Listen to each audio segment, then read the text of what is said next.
straight up the 4/5.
What you want? Bass drop.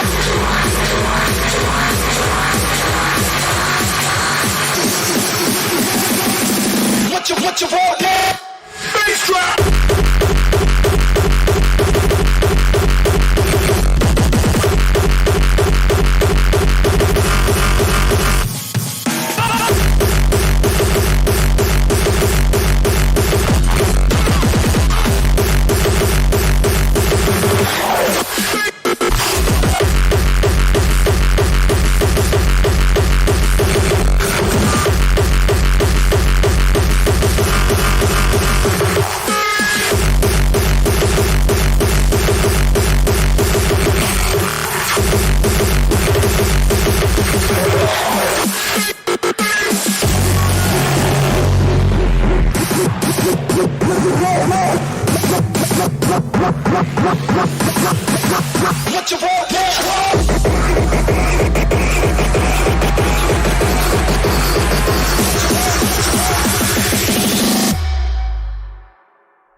everybody. 1, 2.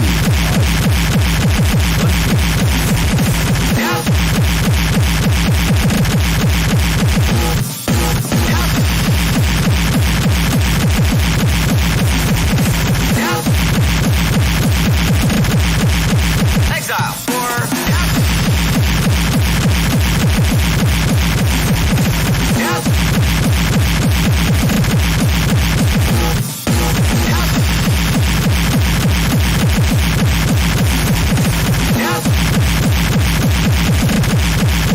exile for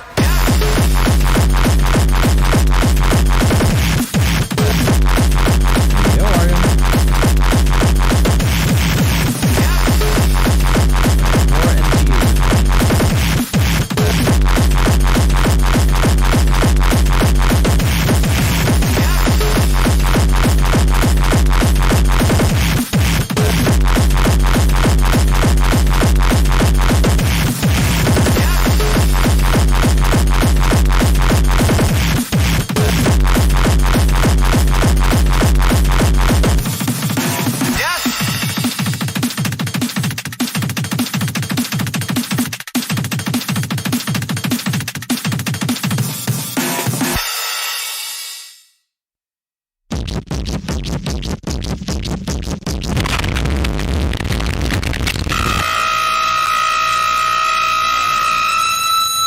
Are you going to attend to the divine word and realize the punishments that await unrepentant sinners in the next world as well as this? I have been in visions that there is a place darker than any prison, hotter than any flame of human fire, where souls of unrepentant criminal sinners like yourselves. Hello, everybody. Welcome to the second edition here of CSR Presents Legends of Terror. It's your host Neil Xerox over here, live streaming for the last time in this location because I am going to move. So starting from next month you will see us from another location. And also please don't mind the mess because yeah, like I said, we are moving. So yeah, today we are going to do a 2-hour show. Normally we had DJ Rambo here with us today, but with some technical difficulties, it's not really possible to get him in for today. So hopefully we can get him next time.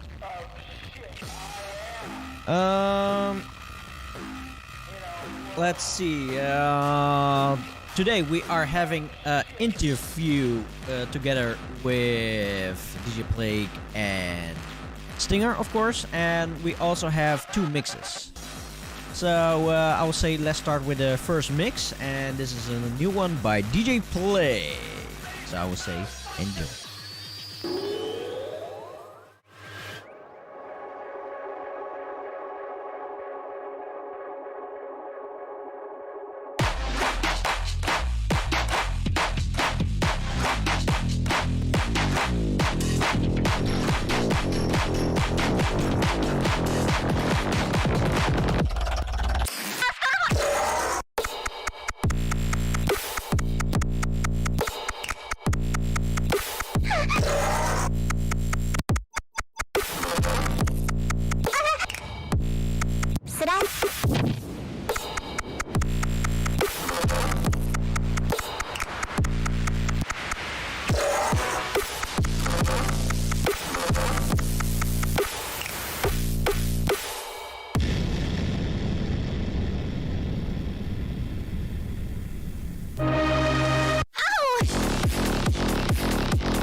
my seat.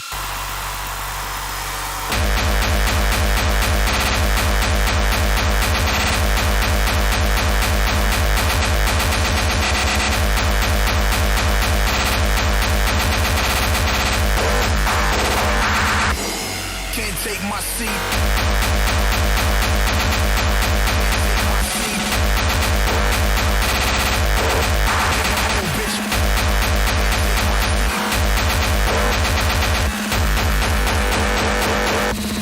Can't take my seat. Throw the hands up. Throw the hands up. Throw the hands up. Throw the hands up. Throw the hands up. Every video bitch scared to fuck with me. Every video bitch scared to fuck with me. Every video bitch, every video bitch, every video bitch, every video bitch, yo bitch, yo bitch, yo bitch, yo bitch. To fuck with me. To fuck with me. To fuck with me. To fuck with me.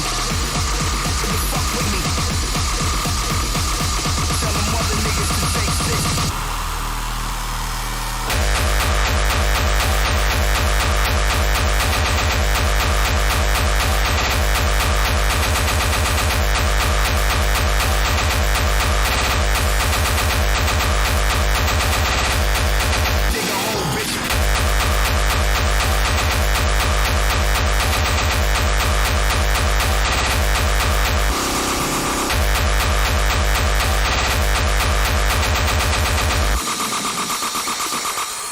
Can't take my seat.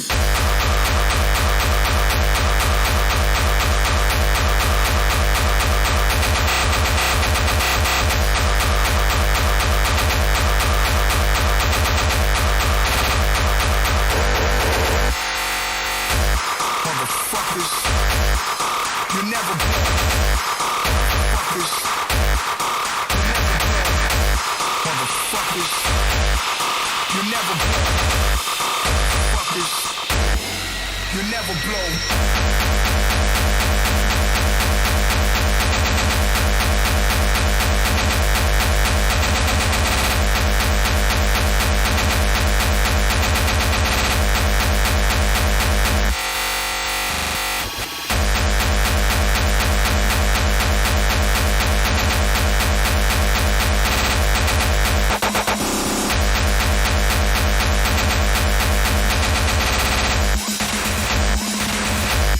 Can't take my seat.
Correction. Show me the Morty!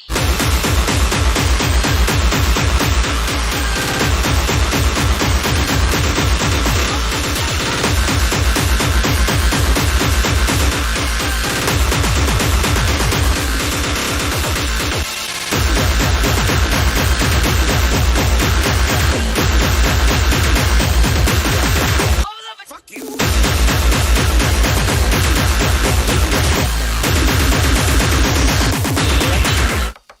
This is why we got these crystals. And these babies just saved this lame-ass party! Bubble up and dub dub! Play something.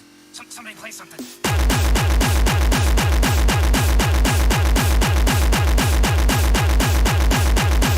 Bubble up and dub dub!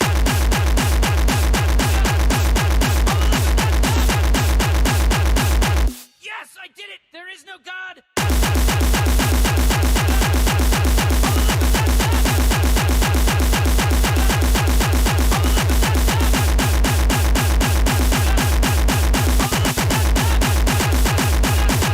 I don't give a fuck. Fuck the government. Jeez, Rick, you can't say F you. Just did, Morty. Here's dessert. Fuck you. Blow me. Fuck you. No. Blow me.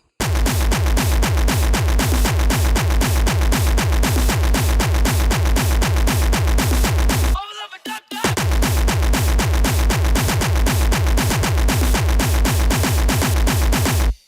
Get swifty. Oh yeah, you gotta get swifty.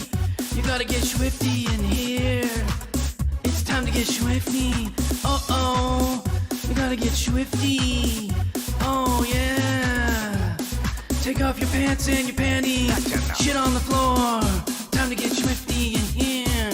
Gotta shit on the floor. I'm Mr. Bulldog. Oh, for God's sake. I'm Mr. Bulldog. Take a shit on the floor, take off your panties and your pants. It's time to get swifty in here. Get riggedy wrecked, son! You're acting like a freaking lunatic.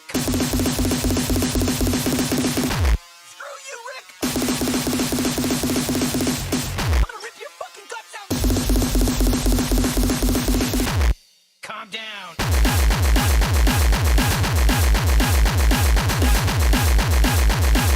In your face, motherfucker! In your face, motherfucker!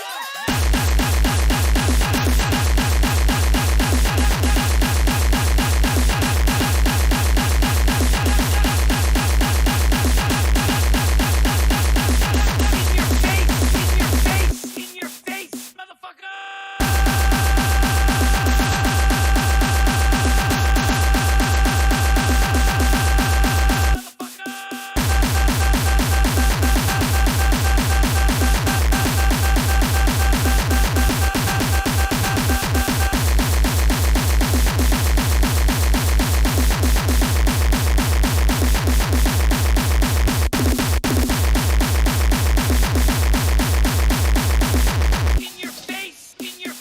In your face, motherfucker!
Get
Ese? E che non lo può ripetere? Se vedi cagno domande.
groove is about 37 hits. 37. My groove is about 37 hits. 37. My groove is about 37 hits. 37. My groove is about 37 hits. 37. My groove is about 37 hits.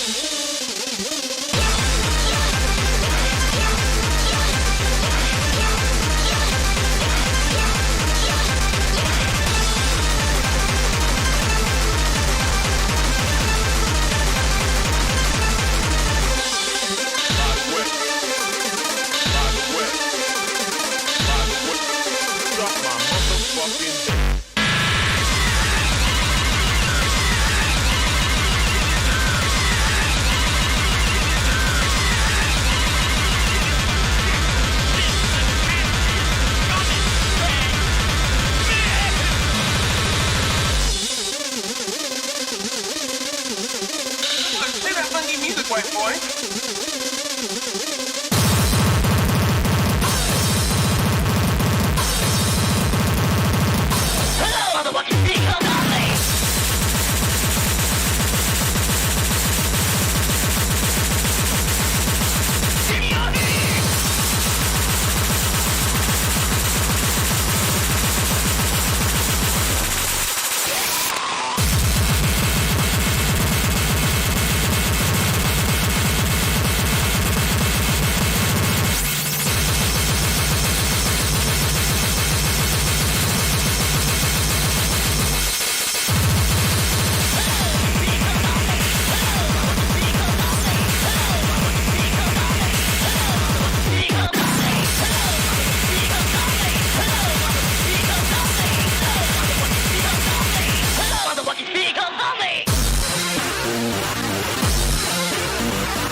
Scores in all places. Score is big.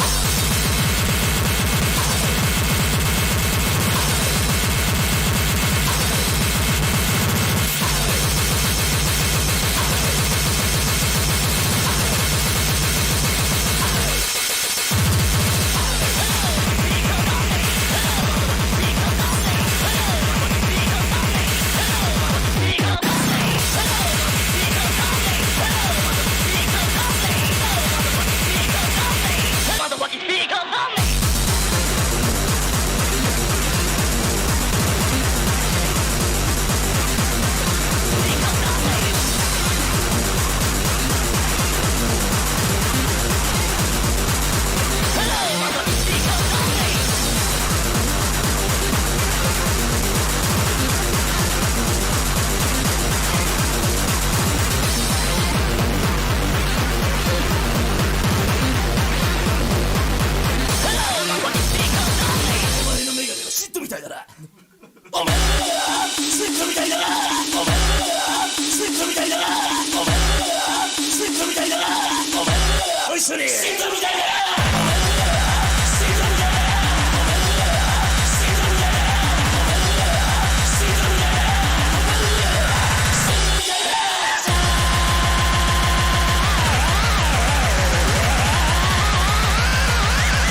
Too, because And that was a mix by DJ Plague. And yeah, of course, it's a really awesome mix. And yeah, we're definitely gonna talk about the mix in a few seconds. So before we are going to start the interview, let's do a quick shout out to DevMania909, Superior G Mega, Hard, Gabbero, Anti G, Hard Tactic, Dana Hendricks. That's everybody pretty much here in the chat, and DJ Plague, Tom CXR. And to you guys there on YouTube that is watching the show right now, come over to twitch.tv/neo-xerox. You can see the link over there and come to chat with us. So I'll say let's do the introduction. So let's say hello to DJ Plague and the Stinger. And of course, there is no screen. Then we have to change this one. Let's see, which one is it? I think it's this one. No. Is it this one? Yeah, it's this one. So there we go. So, Stinger and Plague, welcome back to the second edition here at CSR Legends of Terror. So, what do we have today on the programming? Lots of gossip. So, yeah, let's talk about the mix first. Plague, this is a really cool mix. Yeah, you have something to add about it?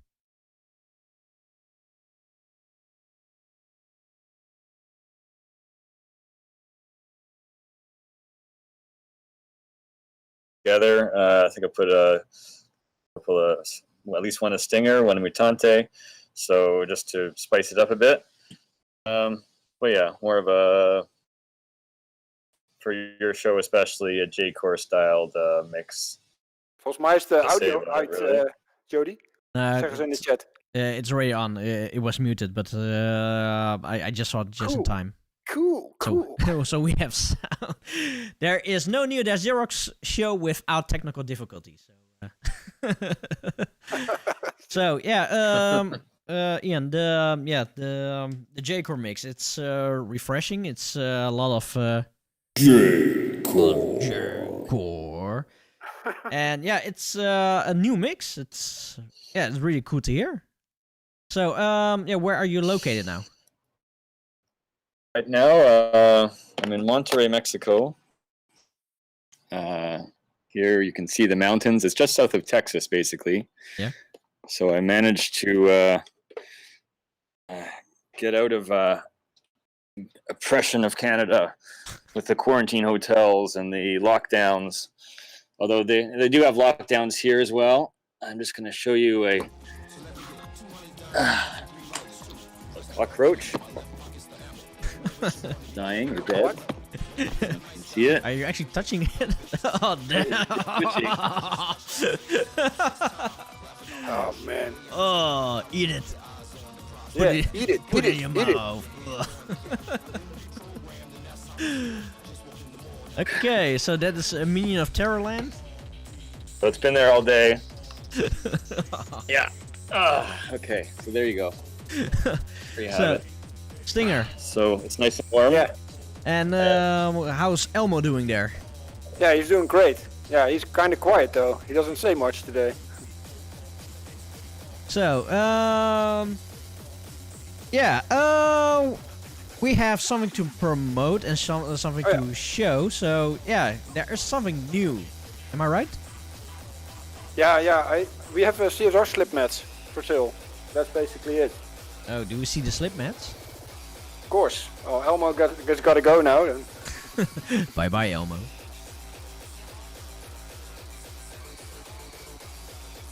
So, we have new CSR slip mats. Nice. Yep. Well, very nicely with the new backside is also very 20-year interesting. vinyl. What's that? Go very nicely with the new CSR 20-year of Terror vinyl. Yeah. Picture disc also out. Get the complete set. Got to catch them all. This is a real CSR white label. How about that? Flip it around, make it a white label. Yeah. Hey, also I got some. I ordered some stickers, so I'm gonna send some stickers out there when they're ready. Ooh, The old vinyl ones. Remember the one you had in your pole outside your place for like 10 years? Got some blue and white ones like that. Okay, yeah. That's my old house though. Yeah. Well, you can put one outside the new house now. What's that background noise? Are there animals behind you or something? I don't know. Some guy's working here. It really Hey, sounds. gringo loco. It really sounds like dogs barking indeed. Yeah. Terror barks. Oh, the wife is saying she's hearing a chihuahua with asthma. that will work, yeah. So, but yeah, where can we get those slip mats and vinyls? Well, when you see Stinger's Choice or Stinger's Selection, what the hell you call it, I don't know. You will see it in the screen. So, but it's Ultimate House merchandise. So you can find the new slip mats and of course the CSR picture disc at Ultimate House merchandise. You know what? I'll grab the links from the site and post them in the chat. How about that? That is a smart move by Stinger. So Plague, yeah, Terrorland. How warm is it now over there? A nice spicy 26 degrees. I had to get out of the sun. It was too hot. So, yeah, pretty nice to be in some warm weather. So there's also a big difference between Canada and Mexico right now. Yeah, I think apparently it's like 3 degrees right now in Canada, so better than it was. But indeed, there's yeah. a big difference then. Yeah. So, but yeah, how are you doing right now? Because yeah, how long have you been in Mexico? Oh, it's been almost a month already. Damn. So I was here for my brother. My brother has a new baby. He's escaped here. He's a lawyer, so he knows the system. He knows how to figure out how to move down here, and his whole plan was to get away from Canada because basically he didn't see any future there. Because he wants to buy a house, he wants to have a family, all this stuff, he can't afford it because the housing prices are so expensive, and he's got a nice setup here, makes his money online, and can spend his money here where everything's cheaper.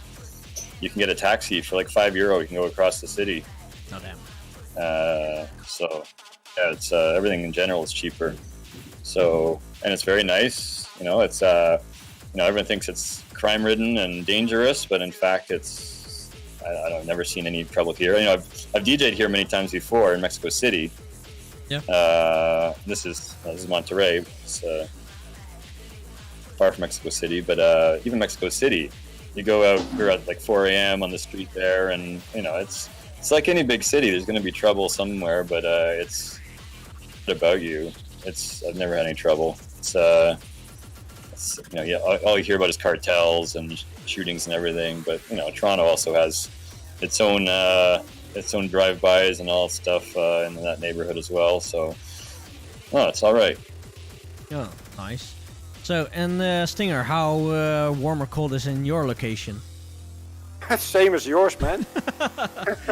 It's cold as normal winters here. I think it's 6 degrees during the day, between 6 and 10. Yep. And in the night it's -2 or something. Let's see how warm But is it in Delft? before I forget, Yeah? I need to apologize to certain people. Oh. Because we haven't sent the merchandise out yet for the last contestants from the last show. But I can tell you that we are working on it, and I will send them out as soon as possible. Yes, and even I am also still need to send the comic because yeah, we're moving out and yeah, stuff is the post offices are kind of closed and stuff, so we are having a little troubles with that. Yeah, that's the same here. The post office. Blame it on the post office. That's the best thing you can do. Lockdown shit. Yeah, it's a bit of a hassle these days with the corona things. And But yeah, I'll get them out as soon as possible, and yeah, we'll sort it out. And those, what is it? Those records, I think they're going out to the people who won last time, so no problem. Hey, but as we're talking about records, Singer, let's talk about you for a change. Yeah, tell us something about the setup that you are rocking right now. You mean with the turntables and stuff? Yeah? Well, to be honest, this is just a normal standard IKEA closet, and yeah, I made a custom DJ booth. Well, I bought the basic booth at Box Shop. Yeah, I'm not paid by them for anything, but this is by Box, and the front panel. That is. Wait, I can show you. Oh, damn. Ooh, that's nice. That is really nice. And you're also live streaming, right?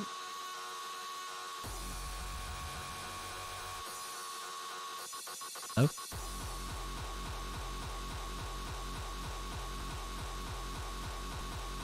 Yeah, the what is it? There. The front plate is made by Mobius.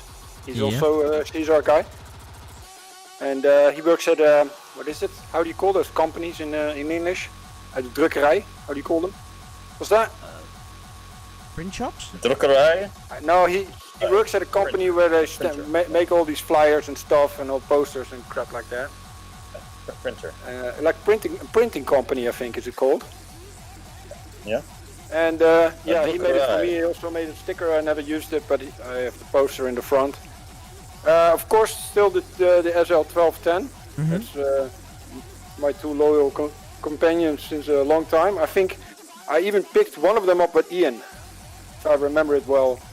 We went to some dodgy studio by some guy, and I don't know, I don't even know who that was. And we bought a trance producer or something. Yeah, I don't know. And I think we paid we bought a set, and one was for you, I think, or one for me. I can't remember. It was one that we bought two on separate occasions. Very heavy. Yeah, I think so too. But yeah, we have those for a long time, and they still work really great. With one of them I had to change the pitch control though, so it's in silver because of the 12. You have the 1200s, that's like the gray silver models, and I have the pitch from that in the 1210. But it works. It works really well. Of course, I have an Allen and heat mixer because I like it better than Pioneer crap. And for now, I have two simple tables, like how do you call them? Party tables next to my booth, and yeah, it works fine. So, but yeah, my friend is a really good carpenter, and he's like going to make a complete customized DJ booth for me. So that's really nice. So yeah, nice. But that's all in the plans. That's all coming. But you don't have like CDJs because no, no, I have a digital thing. I think you know those. It's just a simple. What is it for record box DJ and Serato? Okay, nice. This is the XDJ-RR. Same like what I have. Deaf Minions asking you what kind of needles do you use? I think they're called concorders. I'm not sure. I have to check. I don't even know. I have them for a really long time, and they still work. I think they're from. They're not from Reckless, but I think they are from my other friend, and those are just. I think they're simple. Yeah, it's a Concord. It's a Concord. So nice. Wait, sorry, I'm feeding the cat right now because somebody's redeeming some points to feed the cat. They still make the toner bananas? I think so, but they're kind of crap. Yeah, they'd always slip, I remember. Getting across the whole record. The best thing you can use those days are the normal toners, or how do you call them? Those really small ones. The little blocks. The old ones that came with Sure 44s now. Yeah, the Concords are nice, but you have to be careful because they can really ruin your records. Yeah, they're hard on it. Yeah, because if you by accident touch it by hand and it goes, then you probably have a scratch on it. And with the other ones, the normal Stanton ones, that's the name, Stanton. Those are quite good. Yeah, they're still rocking, but they're also not the cheapest these days. I think you pay for a pair, you pay like 120 euros, maybe more. For those Stantons?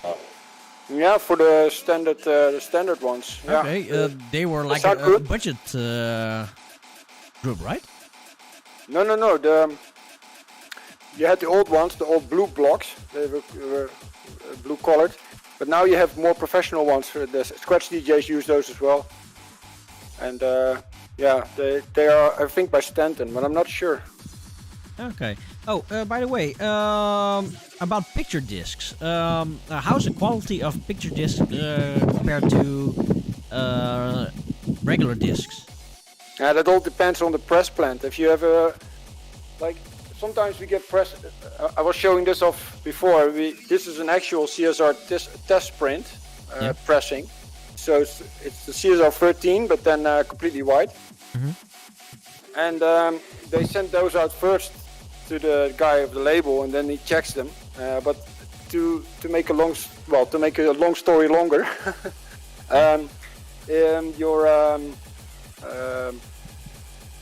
most of the time. Picture discs are less quality than normal vinyl, in my opinion. You hear more hiss and stuff, but it all depends on the pressing, you know, on the press plant. Okay. You hear it mostly when you start the record on the picture disc. You hear like, and then then the record starts, and it's like with normal vinyl you don't really have that. Well, it depends if you have them for 50 years, but. Yeah, but why is it so? Is it because of the paint, or? That's a good question. Mostly they're thicker. I do know that, of course. You cannot bend them like a normal record. Well, you can, but they're not as bendable. Okay. But I do know that normal vinyl is, if you have good thick pressed vinyl, then it's mostly better than picture disc. But it doesn't look nice, of course. But you hardly notice it. You know, it all depends on which system you play it. If you play it in a club, you won't hear it. And maybe it depends what kind of club. Yeah. Well, if it's the club where we had our last CSR party, then there's no problem. Yeah, true. That was a really good sound system. Yeah. I must confess, I've been to several parties indeed, but there at the last party there, I forgot how it's called, but the sound quality was pretty decent. It was more than decent, man. The last venue where we played. What's it called? It was an ERP, right? What? It was an ERP, right? Club Broadway. You have to ask Ian. I forgot the name. Oh, Broadway. Okay, yeah. Oh yeah. Broadway. Well, I do remember the old Broadway, and it was a piece of shit. But now it's really good. It's a piece of shit. They used to have a backstage area, so I kept telling people, "Oh, you know, we'll hang out in the VIP room," and you know, you get there and they renovated it. There's no backstage; you just have to kind of stand there in the corner and no sound space. I think it's better. I think it's better. Nice. It's nice. I really like that venue. The good news is, the guy who owns the venue, he owns it outright, so it's not going to close because of being shut down. You know, he's got enough money. He's retired. He just likes to have a club to go to, so it's not like other clubs that'll have trouble because no one's going there. So hopefully, pretty soon it'll be open again, and we can do another one. Okay. That's really good. Yeah, when all this stupid Corona stuff is over. Yeah. Do you have any old stories to tell, Ian? I think, like, I wasn't there when you played at Starfuckers. Remember that party? I only know the name. Oh yeah. Bologna. That was from Frasbase. Yeah. How was that? How were the artists? And was that the party where you saw well, Animal Intelligence? When he was saying, he was Amiga ass force. Yeah, we took a bus from Switzerland to Bologna. Arrived in Bologna like late at night, and it was really sketchy. There's all these guys. These guys would come up to you with some little crystal in their hand. And you go, "Trippi, 30 euro, trippi." I was like, "Get the hell out of here!" Like, I don't even know what that thing is. If I did know what it was, why would I buy it from this guy coming out of nowhere? You know, it could be a piece of sugar for all you know. But anyways, why would you even buy anything from this guy? So yeah, you have to watch out because people would be looking at your record bag, and but you know, we arrived there, and what's his name? Citronica was there. It was the first time after like 2 months of touring that I saw another English-speaking guy, native English speaker. And we saw each other. I was like, "Oh, hey, you're from New York. Yeah, from New York. Yeah, from Toronto. Okay, great. We can speak English as fast as we want. You can understand what I'm saying? Yeah, I can understand what you're saying. Don't speak Euro English. We can talk as fast as we want. Oh, great. Okay, we can talk whatever we want." Because both of us had been speaking very slow English, because not everyone spoke English very well, especially once you get out of Holland. You know, you get into Germany, and Switzerland was okay. Italy was terrible, though. They don't understand a lot of English, so you have to be very slow, very clear. So it was nice to see Citronica there. I think it was the first time I met him, actually. Or I met him before in New York, or later in New... No, I met him in New York before that. In any case. But yeah, there was a big problem with the venue because they, as always, the third room always gets the least kind of, audience consideration. So they canceled the third room, the whole Terror room, so all the Swiss DJs couldn't play. But they put the headliners, which were me, Animal Intelligence, and Mika Shock Force, on at like 7 in the morning. And we were so exhausted, and then really sketchy people. You can see the video of it on the Hardcore Worldwide Volume 1 thing. Sketchy people everywhere, and it was so hot. It was the summer, the sun was coming up, and then we had to walk to our hotel. And then we're halfway there, we had to walk half an hour to the hotel. Jesus. We had no ride or anything. And then we saw Frazbase driving by in his car. I was just laughing the whole time, but Animal Intelligence, he was so pissed. Oh my God, he let out on him, and Frazbase was like, "Oh, I try so hard. This was my project for so long. I really tried to do the best." And yeah, but I was just laughing. Animal Intelligence was so pissed off. And the Shock Force, I don't know. Did you meet Oliver there? Yeah, I did. I had my video camera back when we had the old mini DV cameras, and he had the same one apparently. So we're talking about the technology. Yeah, Oliver's really cool. Okay. It was Oliver. For the viewers at home, tell them who Oliver is and what kind of projects he has. The Horrorist. He's kind of old guy from the 90s. Flesh is the Fever. You still know him? Yeah, Flesh is the Fever. One Night in New York City. What was the one with the microfilm? Oh yeah. There's a man Germany? giving a speech. Dark Germany. Man is dead. Yeah. But he Really also funny, is in it. So Extreme I'll Terror take is that. also his. Yeah, he made the classic Extreme Terror track in the 90s. So yeah, he's done a lot, and he kind of went into techno. He's from New York City, so I met him there, also in New York City as well. That's one of the great things with hardcore, is that there's there's worldwide pockets of people all around. So every city you go to, there's going to be kind of a group from that scene. So whatever city you go to, you can meet up with the locals who are from that scene. Well, if I can add to that, I met Oliver at I think it was Hard Shock, I think it was Hard Shock, and he was there with his new girlfriend already, or maybe it's even his wife now, and they moved to Berlin, I think, or France, I don't know, I think in Berlin.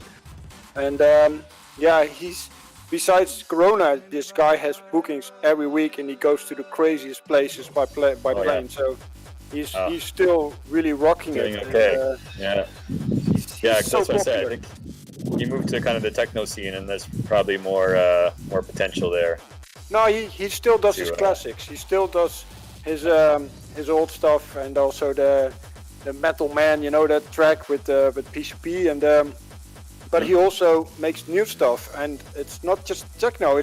I just call it Oliver style, because he basically has tracks with really weird stories in them and weird rhymes.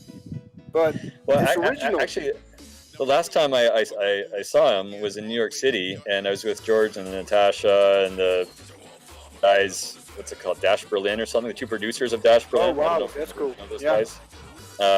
Also, who else was there? Lenny D came by, and Yapo was there, and anyway, everyone who happened to be Citronica, everyone who's kind of in the New York crew there was all there, and he was saying that he was pointing to a guy in the street. He's like, "Yeah, I know, I can't stay in music, or else I'm gonna end up like this guy in the street, and can't do, in America, that's what happens." And then he's gonna start a business doing electricity re-engineering for businesses, and that was his way forward. So maybe Did I Oliver don't know. say that? He was starting this. Yeah, he's starting this business doing electricity upgrades for companies or something, and that was his way to earn some money. And so maybe he's, he's like a back lot on of us, track. He's back on track. He's doing a lot of things. That's the thing. A lot of us, we think, oh, we got to do something else. We got to do something more mainstream, and then you reach a point. It's like that movie, The Wrestler. You get into the mainstream. You think, no, this is the proper way. That's to live. You do it for a bit, and you reach a point. You say, you know what? No, screw this. This is not me. My life. And you just say, to hell with this, and you go back to doing what you've always done. It's like the movie The Hurt Locker also, if you ever seen that. Wrestler and The Hurt Locker is the same thing. It's like they kind of pulled off their course and think, no, this is what I should be, but you can't stop what you are. You can try and rationally think I should be doing this, but ultimately you can't stop. Yeah, but your terror is so mainstream. But that was the whole point. That's what from the very first, because we used to order records from Sound-Based Music when I started DJing, and a lot of it was really shit. A lot of the speedcore was terrible, and so I'd met up with Inner Vector, and we thought, well, we can do better than this. So why don't we just because it's fast doesn't mean it has to be shitty. So let's just make some fast stuff that's good. And so maybe that's seen as being mainstream, whatever that's supposed to mean in speedcore. Mainstream speedcore is a bit of an oxymoron, if you ask me, but it's just something more palatable than just noise. To ask you a question, you told a few minutes ago you said you met Dash Berlin and there were two producers. Did you know that those producers were? Dash Berlin wasn't there. Did you know that those I guys didn't were really, Madness? really know anything about it. No, I didn't really know anything about it. Dash Berlin wasn't there. The guy who worked at Midtown wasn't there. It was just the two producers. I know. They were talking those are the guys from G-Town Madness. The two producers are G-Town Madness. Yeah. And the face, Jeffrey. Yeah. He's not a producer. He's now because they split up. They had a huge lawsuit. It was thousands and thousands of dollars. They split up. They had a big lawsuit, and now Jeffrey is having the rights again, and he's doing it on his own now. He also uses the name again. But the two guys who were producing the older tracks, they were G-Town Madness. Oh, G-Town Madness, I know. When they're saying Dash Berlin, I was like, what the hell is that? I don't know what that is. I don't know EDM. So I was kind of more like, oh, cool, G-Town Madness, yeah. Yeah, but this guy... Come down and pumping, get yourself together, Technically spoken, terror is also EDM. Yeah, but if you... EDM, really. The face of... But, EDM comes afterwards and puts this umbrella over everything. It's like, where the hell did they come from? They come out of nowhere right at the end and put their flag on the hill after everyone's been fighting for years and say, oh, this is ours, It's always the way, though. There's a funny thing. I don't really agree. I think we have the right to disagree, right? Because I can tell you some stuff. No, but the word EDM actually started when dance music just came into America, like the mainstream dance music, like we know, like LFMAO. Around that era, that time, that was the first time that I actually heard the term EDM. Yeah, but you also have a thing called EBM. I think that's American. And that's electronic party music. So it is all boxes of music. Oh yeah. Well, do you remember Michael Jadis? He had 100 different terms of music. He had shitcore and fuckcore and he just makes stuff up. J-core. Yeah, no, that's also made up. So Yeah, but Everything's made what up. I wanted to say that Jeffrey, the face of Dash Berlin, he's the DJ behind it. They made a deal. Like the two producers, they stayed at home. They had a family, and Jeffrey was single and he was alone, or he got married later on. But he was my old colleague at BPM Dance, and later also started working at Midtown. Jeffrey, he's a really solid guy, and he even used to DJ a lot of hardcore under the name Toxic, and he's from The Hague. And the thing is that this guy is really, you should get him on the show to do an industrial strength set, because this guy has all the records. He has all the old stuff, but he is like me. He's very open-minded. I'm not a big fan of all the EDM stuff, but I really like what he's doing, and that sometimes you make choices to leave one scene behind and move further to something you really like, and that you need to put food on the table, right? It's really a big dilemma. What if tomorrow you could choose to travel the world, play cheesy music, and make $10,000 a show? What would you do? What would you do? It depends how badly you need the money. I think Depends what you want out of that's a it. little bit easy to say, because I think if you really see the green and you see the money and you see all the whole things about it, the nice hotels. The downside, however, is that he used to live from his suitcase. So it was going from one hotel to another hotel to another hotel and another hotel. Yeah. You need to be mentally prepared for These doing guys that. burn out too. The thing is that guys burn out. Yeah, but if he goes to The Hague and walks down the street, nobody recognizes him. Yeah, maybe some friends. If he goes to Mexico, where you are now, he gets kidnapped. He's so famous there. It's insane, because you used to have those parties in Mexico called Ultra. And that's from, I don't know if that's from Electric Daisies. Yeah, from EDC, Electric Daisies Carnival or something. I don't know. It's from something from the US. And that's like ID&T on their peak, but then times 4. They are huge. You know, those Americans, they're huge. And since the EDM stuff came up there, so like electronic dance music, that's how they call it, and they just call it like that because there they don't want to mention all these different boxes and styles like we do here in Europe. Punk There rock, is just death metal, EDM. thrash metal, black metal, grind metal. Oh, sorry. Yeah, but I mean in our scene. I mean, even with classical music, you have different genres. Even with jazz music, you have different things. So it's with every category of music. It's not just electronic music. I think every kind of genre has its own subgenres, right? Yeah, agree. But I'm not anti-EDM. Well, no, back to what you were saying was. earlier, though. What's that? Think of yourself. You played at big events. Like what? Think of the event. Think of what was the most fun you've had. I know for me, it's never been playing at Hard Shock or Mega Rave. Like it's fun. It's fun to play in front of all those people. But the best ones are when you have like maybe 100 or 200 people, and they're all there for the same thing. Like when you have a big, huge event, most people don't even know what's going on. So it's very nice on the surface, like to say, oh well, you could travel and play all these huge venues and earn all this money. But yeah, like you say, they don't show the downside, and what you see happens to these people is they burn out. They get very cynical about it, and they start to hate their fans, and you know that happens when you have a huge crowd and they're all wanting something from you.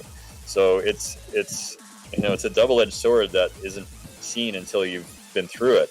And I'd much rather stay, just in the CSR bubble and make it like an extended family, that you have everyone there who's into it is into it because they all know each other, and they all like the same things, and you can make friends out of there rather than just here's a new hot shot that's being promoted heavily, and you get I talked once BTC 107A, the Swiss speedboard guy, way back in the beginning. We talked about this, saying how we'd rather have 5 dedicated fans than 1,000 fans who aren't even fans. They're just there because you're there, and it's just the fashion. True, but I think there you because of the misunderstood fashion. me on that point, because what I try to say is that both has its charms. I really like to play for huge crowds, and I like to play as I call them a more intimate crowd. With like maybe even 50 people. I remember when we had at the Waxamite. Later on, the decks became really high. There was a big stage and stuff. But remember when we used to play with Fokub? That's the same guy, the same name as me, Arjen, and he had the decks on the down floor, so all the crowd was basically almost touching the records, and that for me was the best period though. Of course, I still like to play all these huge festivals because I still play them. I would be stupid if I would say that I don't like it because I still play there. But yeah, it's different. It's different. I like big crowds, and I like small crowds. I like both. Yeah. As Daft Minion points out, Avicii is a good example. It's like you go to it's like the mythology of Icarus. You fly too high to the sun, and your wings melt, and you fall into the ocean. So it's the middle way is the best way I find. You build solid, build a solid house based on real people and real music you can get behind, and you'll have enough. You don't. And that's also the thing. It's like, how much money do you need? Why do you need millions of dollars? But tell that to the people who don't have that money. True. Well, they're the ones who are worse off if they get the money, because then they just go crazy and they get lots of drugs and hookers and everything, and then they just completely go nuts. Like, look at all these pop stars who came from poor households, and then all of a sudden they get a lot of money and they just go crazy, and then they have overdosing. Buy houses, buy gold jewelry, spend all the money on food, and champagne. like look at MC Hammer. Look at MC Hammer, then he goes broke. So you live this high life and then you just crash. So it's much better to just... If I can interrupt, I think it was also a different period. Like now, all these EDM guys, because let's stay to this EDM part, they all have huge managers now that take care of their money. The only thing that they need to take care of is themselves and their own spirituality, and their own brain. The thing with what you said about all people who come from poor backgrounds and making loads of money. What about Michael Jackson? He came from the Jackson 5. That was a huge thing, and then later he became also kind of crazy. There's also people with take Paris Hilton, for instance, or all these famous child stars like Britney Spears, who was in the Disney Club and she became famous, and she shaved off her hair and she lost it. So I think it's also about what can you take and how are you standing in your own life. How are you dealing with stuff? Do you have people around you that you can trust? Do you have family members that you can trust or talk to? Well, that's another thing. When you have a lot of money, you can't trust anyone because you don't know if they're there for your money or not.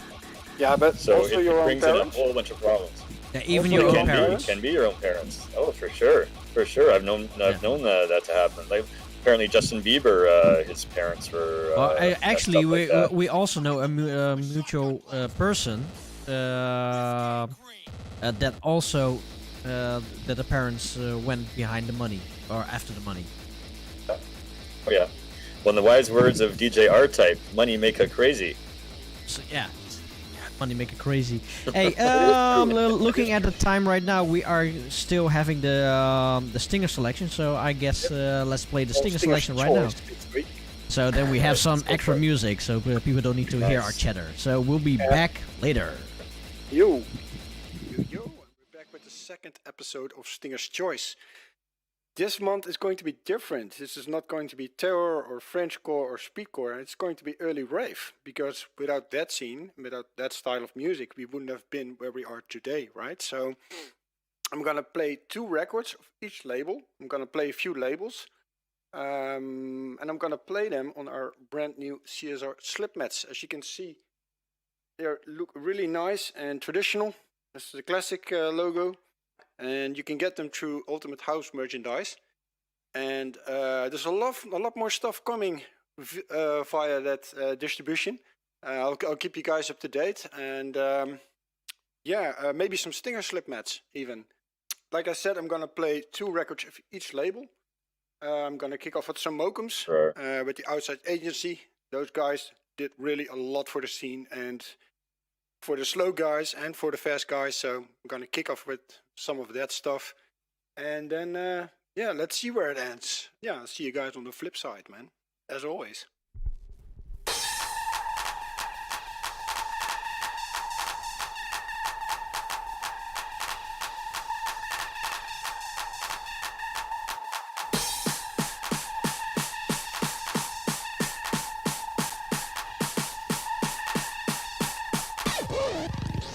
Don't try to apprehend him.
I put this together too.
Naked aggression.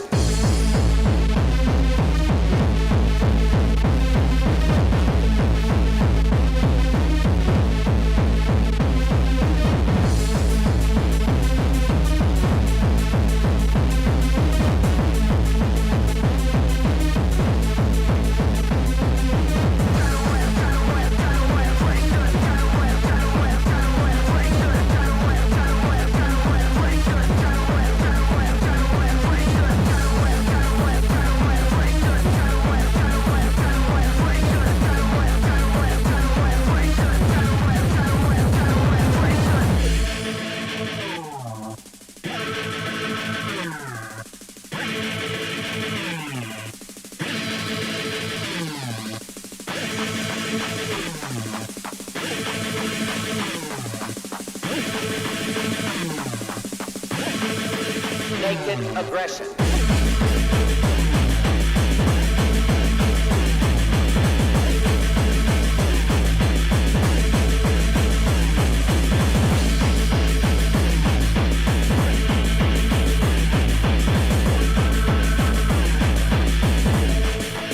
Naked aggression.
fuck your ass off.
got the balls, and I mean, if you guys really think you have the balls and you want to stand behind what you said on your little write-up you put in with your record, ring Sydney 02 and I'd like to talk with you guys more. If you're not serious, don't bother calling me. Have I told you recently what an asshole you are? Okay, this was Stinger's choice for this week. I had fun playing all these records.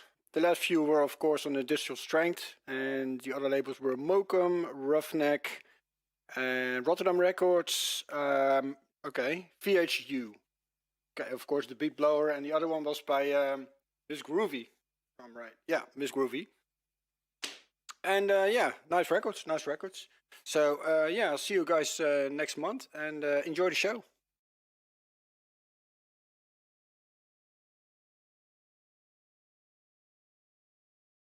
And we're back here at the CSR Legends of Terror.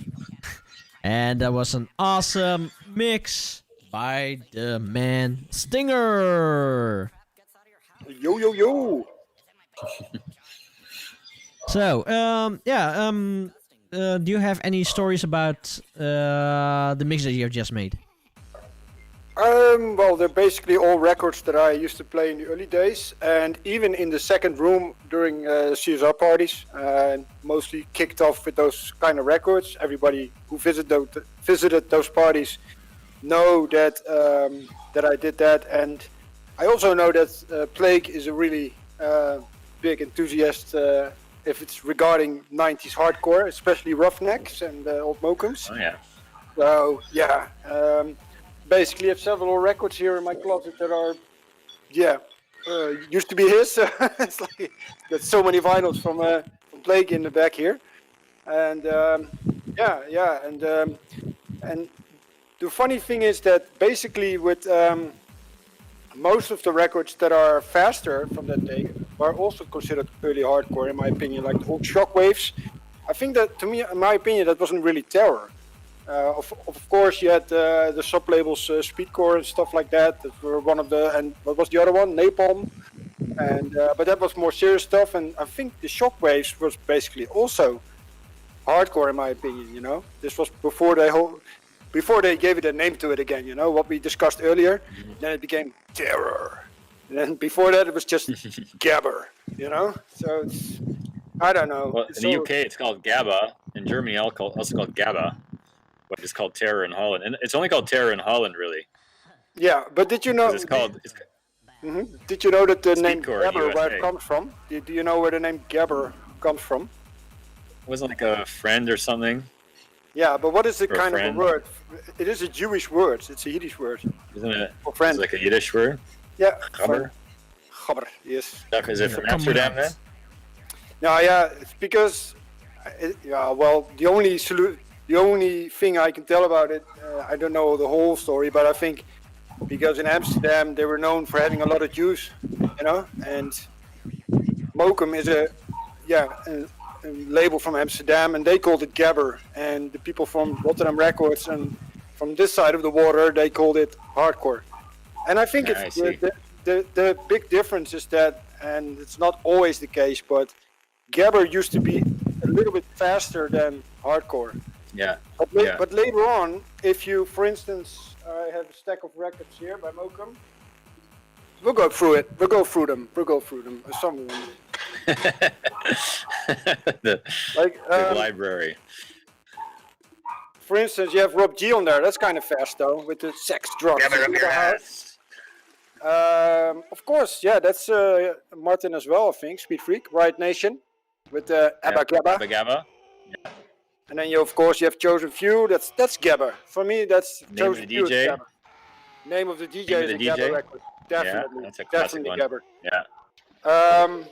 Dano, of course. Yeah. Especially those Fear Factory remixes he did with Liza and Elias. Those are really Gabber, man. That's 100% Gabber. Yeah. And you had, of course, Scott Brown, Annihilator. Yeah. Oh yeah, I used to have that. That was my first record I owned. Yeah, but on that the first A side, there's this track called, I think it's called, it's Realm of Darkness. That's a slow track. It could be a hardcore track. That was So the to me- beginnings of the slow hardcore. Yeah. Yeah, but on the flip sides, it's faster. On the flip sides, they're at least 20 BPM faster than that. So the main track, Yeah. I think it's the A side. Well, the logo side is the faster one, and the written side is the slower one. But the main track that became famous was Realm of Darkness. That is like that really slow track pounding, but it's still 200 beats per minute, I think. So that's still, kind of fast, you know. Yeah. I think Search Supreme and Destroy. Intelligence was probably the first of the slow stuff. Yeah, definitely, and also Baby Boom and the Dwarf, but Search and Destroy. Well, they came a bit that's later. Also, Yeah. that's also Speed Freak, right? Search and Destroy. Yeah, I think so. Yeah. Yeah, that's Speed Freak. Yeah. Yeah, and the Outside Agency, of course. You're as fresh as ice is cold. That was the first record I ever owned. From the Outside Agency. Yeah. The first time I wow. met them, I said, "Oh, Outside Agency, we are as fresh as ice is cold." Yeah, that's Those are cool Mokum guys. 80. Outside Agency. That's Mokum 80. So you later on you bought the older ones, or what did you do? Oh, that was later on. I said because in Canada we didn't get any hardcore. Like we had to find it. It was before the internet. How would you find hardcore? I exchanged tapes. I was mail physical cassette tapes to Holland. This guy David Rollins. I don't know if you ever met the guy. Of course. But me and him, we would we exchange tapes. He'd send me tapes from Holland. I'd send him what I could from Canada. There wasn't much, but I'd send him stuff from just physical tapes in the mail. Way before MP3s and all that. Mm-hmm. And this guy Mario Becker in Berlin, who had the United Network Productions videos, and he'd send me a VHS tape, and I had to go get it converted from PAL to NTSC in order to watch it. It was so much more difficult then. You have to tell the people who are listening who Mario Becker is. Who is that? Yeah, he was the video guy. He did all this Fuck Parade stuff. He's from Berlin. Really cool videos, like really extreme speedcore videos, like extreme cutting, and a lot of the visuals that I have in my show are some of his samples. But I kind of lost touch with him around 2008, so I don't know what he's doing now. But a lot of his stuff is up on YouTube. So if you search for UNP-TV, United Network Productions TV, UNP-TV, there's a lot of really cool German kind of what they call it, Gabba Nation was the label, and they have all these old, like kind of early Fuck Parade and early bunker stuff. There's a club called the Bunker, which is an old air raid shelter in Berlin, which then closed. So I don't know what he's doing now, but a lot of his Bunker Tom, like that's underground. It's the underground of the underground. When because now I'm gonna ask the questions. I know I'm not the interviewer, that's Jody, but let's take it over for a little bit. It's your show as well, so it's not only mine. So go ahead. Yeah, that's true. That's true. But when was the first time that you got in touch with Stefan from Soundbase?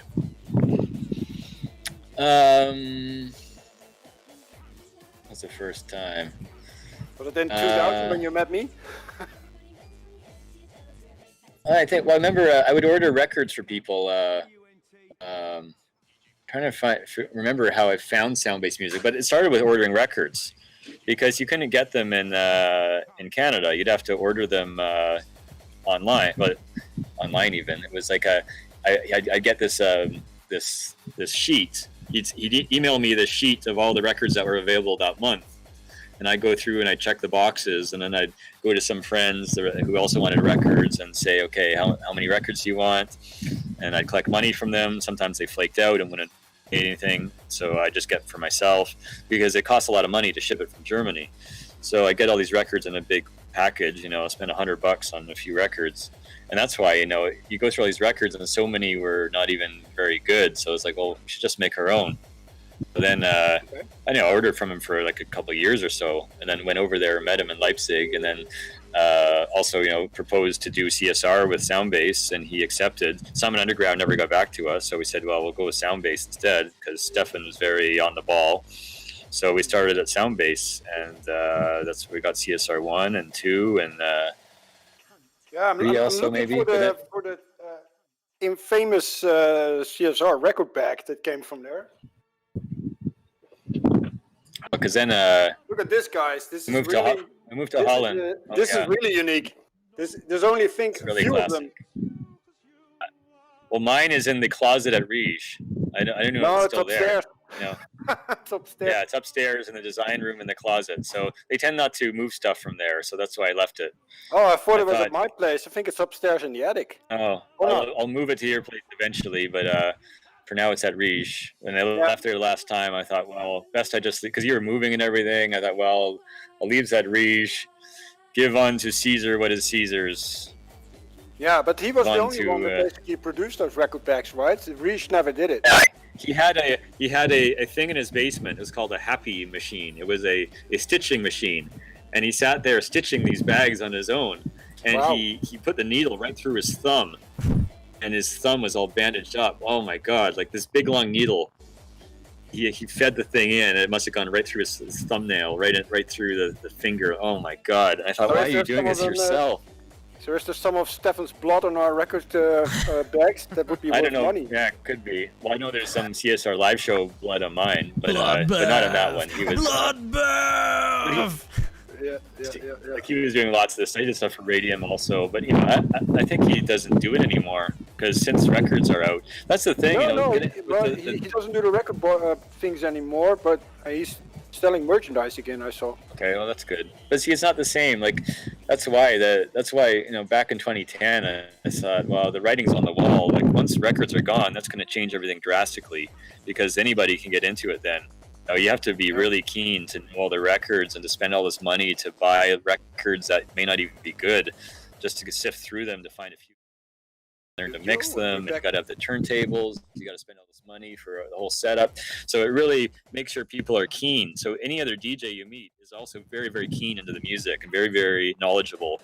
Whereas once you get rid of that whole infrastructure, you get anybody who just puts two MP3s together and wants to promote themselves on Facebook and call themselves a DJ.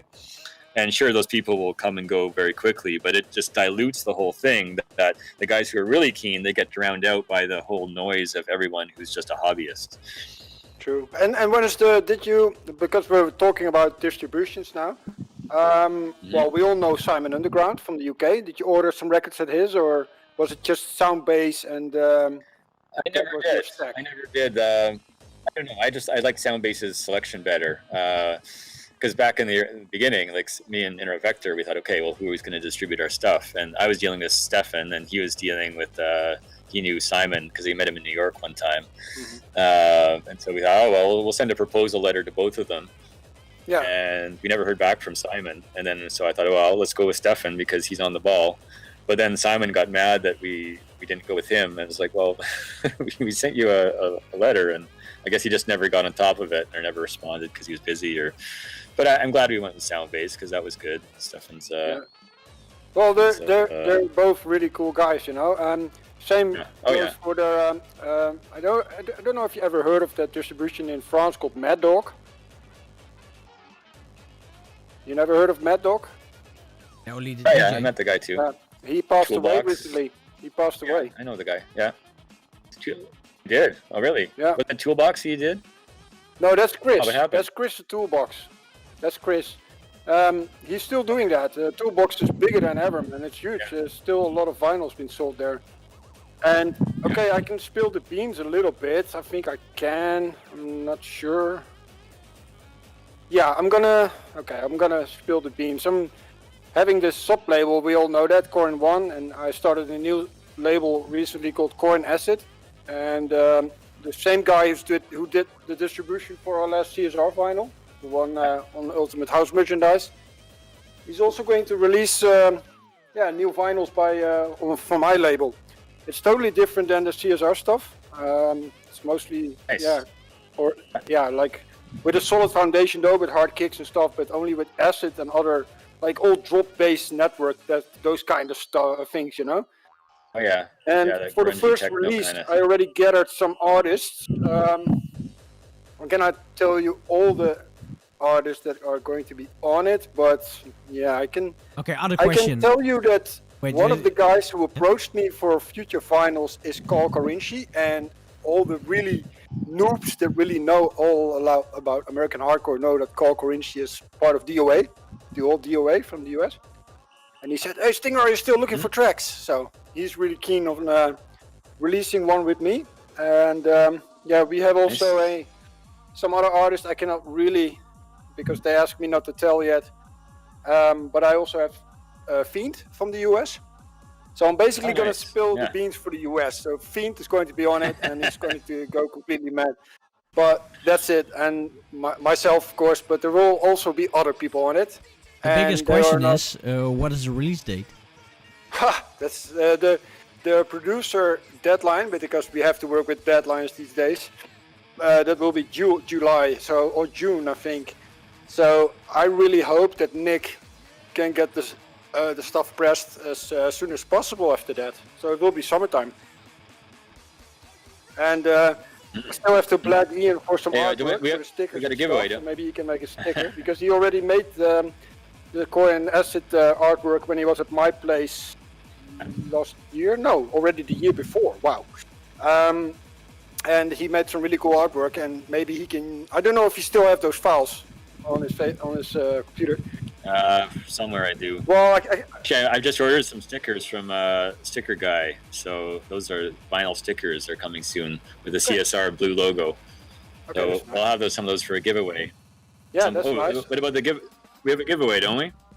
Yeah, I'm kind of scared at the moment, also because of all the stuff we have to send out already from last month. I think we can better wait until next week. Yeah, I think we do. Yeah. There's something really small. Nice. There's something small. Well, I still have flyers or. Let me see how much I have quite some. Here's one of them. Something easy to send. Just people like to win stuff. An old CD, anything. An old TV. Old CD. Not TV. I heard an old TV. Flyers. Old flyers. No, they're all big. It's all big stuff we have. I don't have anything here. No, I basically don't have any stickers left. That's the problem. Or else I could have sent a bunch of stickers. That's basically, yeah. I should definitely have some stickers made. And you must have something to give away. Like what? Good question. Extra record. Yeah, okay, but yeah, it's hard to send, right? If you guys start talking, then I can see how many double copies I have, and I'll get back to you. Look around for something. Look around for even though an old flyer, an old because it'd be nice to give something away to people. Oh, are they into that? Otherwise, what you can also give is maybe an old CSR EP, something like that from Bandcamp, because that's what people like as well. Daft Minion says a meet and greet. Yeah, sure. You don't have to win the prize, just. But the meet and greet, they are always for free because we are always walking around in the venue. People can greet us all the time. But what does he want? Does he want to have a one-on-one talk on the parking lot? I don't know. hang out, have a beer. Yeah. Better bring your baseball bat. Hi, baby. Got girlfriend Vietnam?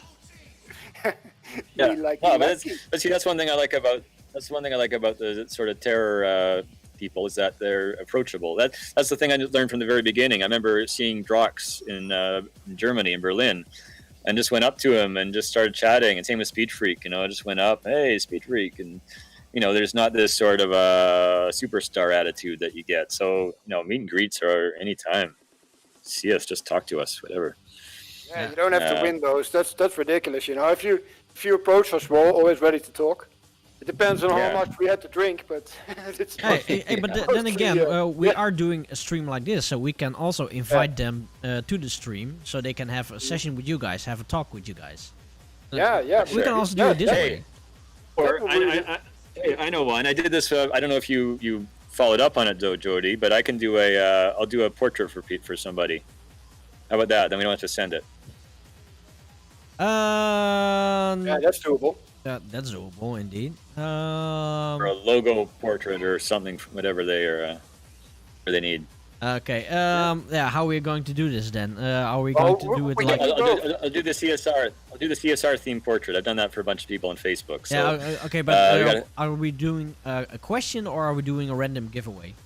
I think both. We can do Question. next show or maybe the one after. We can invite someone into Discord and see if they want to talk to us and but it needs to be someone that is really up to it. I think is really a long time fan and really knows what he's talking about and not just some random person that wants to join us on Discord. Not just some random winker who's going to waste all our time. Exactly.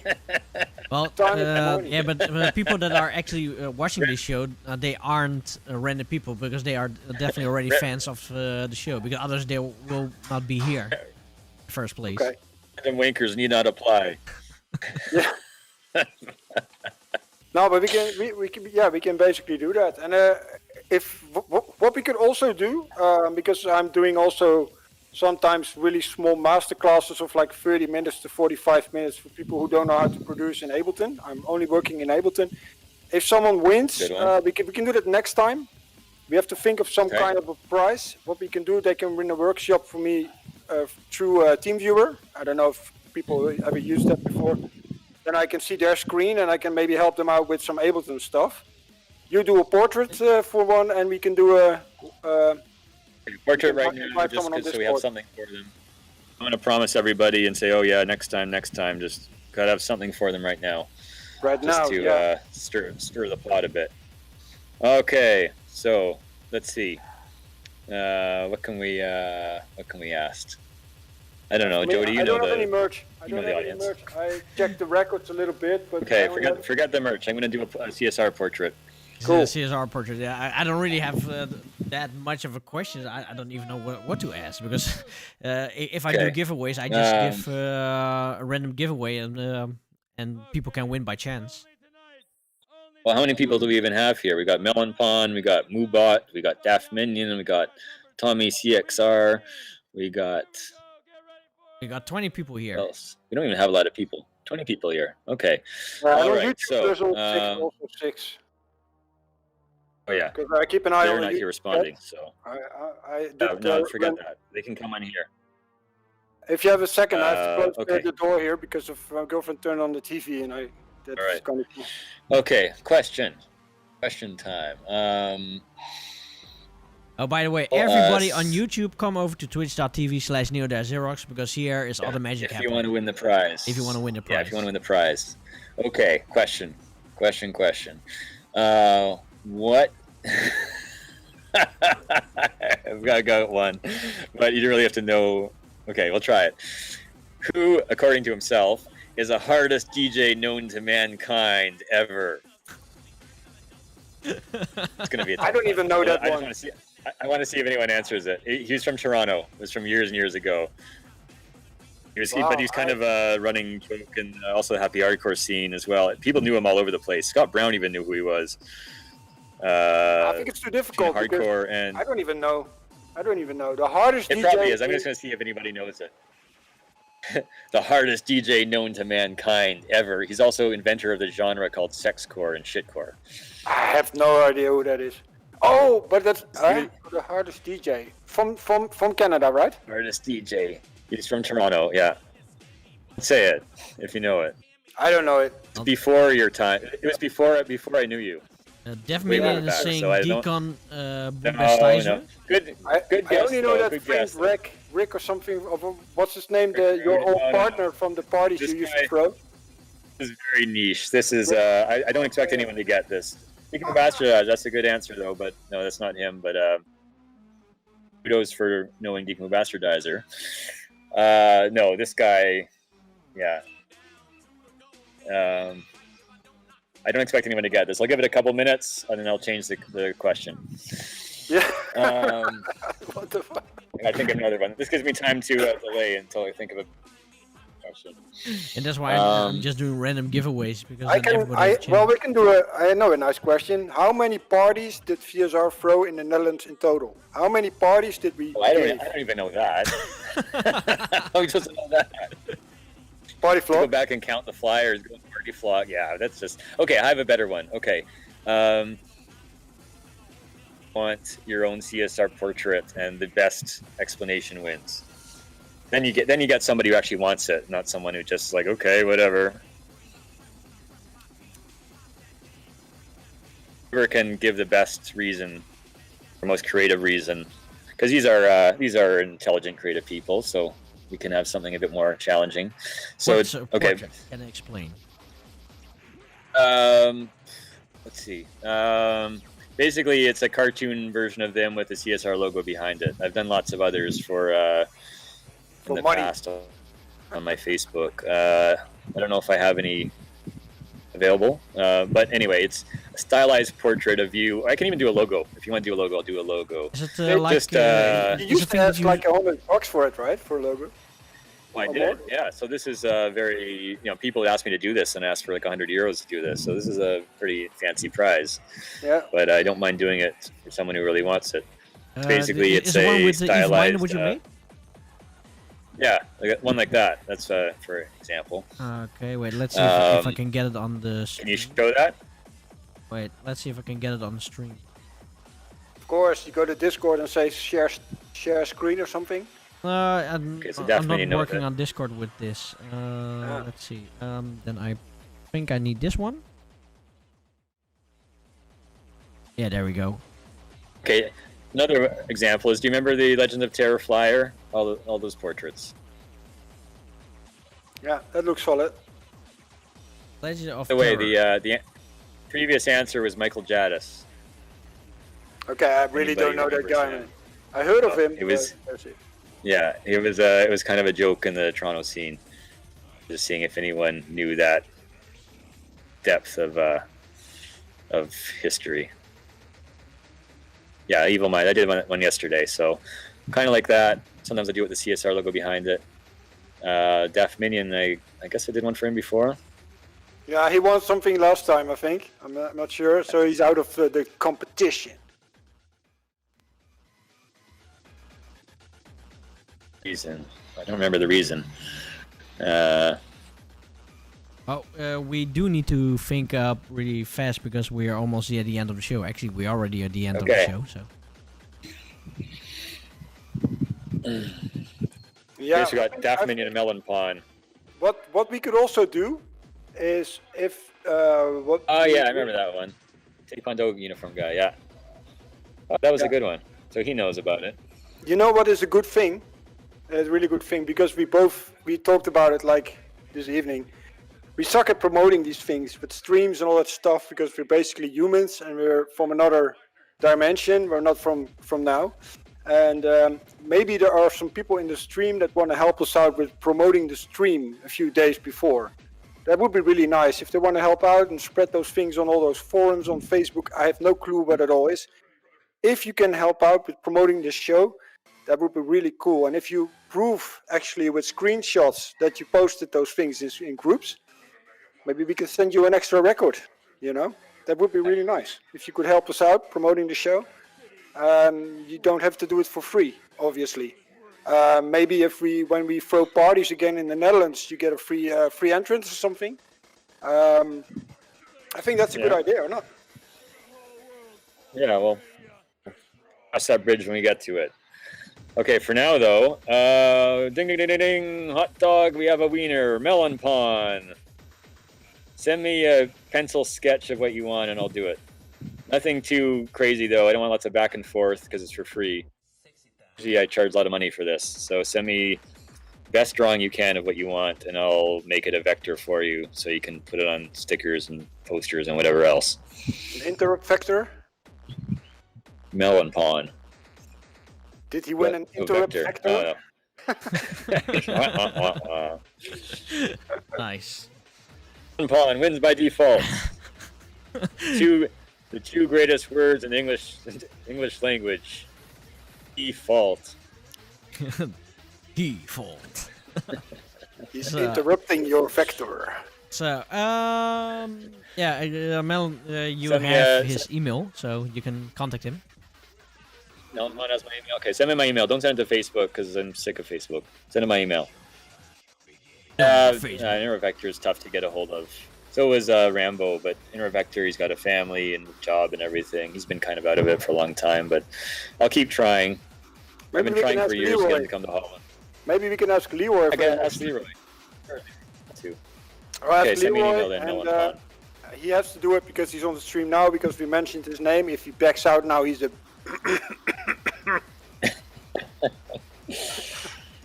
Yeah, no, I'm gonna ask him. I will give him an app tomorrow and see if he wants to do a mix for next month. Most people know that he is a UK hardcore DJ. He plays all Dead Chance and Rebel Scum, so that fits nicely in our starting up things. And then maybe we can ask him to join us for Discord. I do know that he works very hard, so I don't know if he has time for that. But yeah, we can ask him. We'll ask see. it tomorrow. Yeah. So Terrorist Chris is up too. What's that?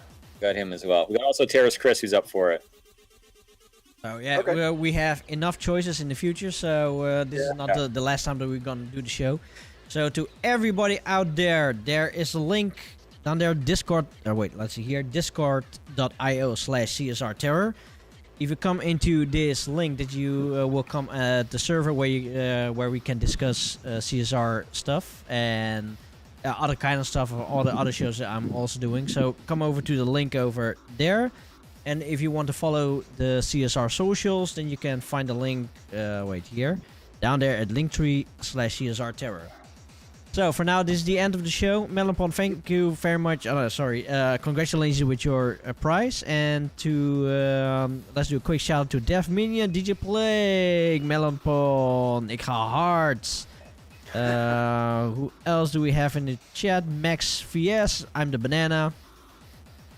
And that's everybody pretty much that is active here in the chat. So Yeah, but we also we shouldn't forget the people who are our loyal YouTube followers. No, but this is normally this is a show exclusively only for Twitch. True, but I'm the moderator for the YouTube chat. That's how I call myself. I'm the moderator. We have some people that tuned in every time that we did the stream. Well, it's only the second time, but I do know that thanks to all those people as well that are joined that chat. So that's really nice. Yes, thank you very much for joining here in CSR presents Legends of Terror. So the next show will be next month at let's see, the 13th of April. So yeah, everybody, have a good night and see you next month again. Ciao.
Scheiße, will das die Blatt, will das die Stunke.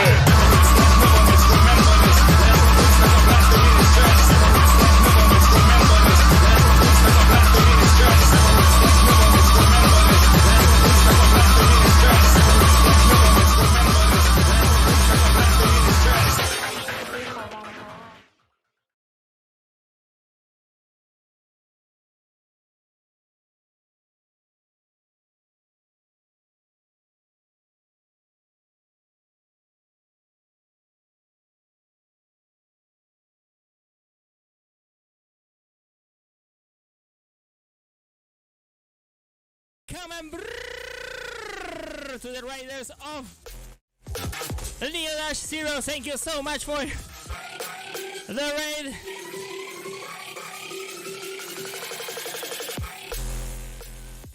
Also, Fury Stomper, welcome to the Crusher Skanks with the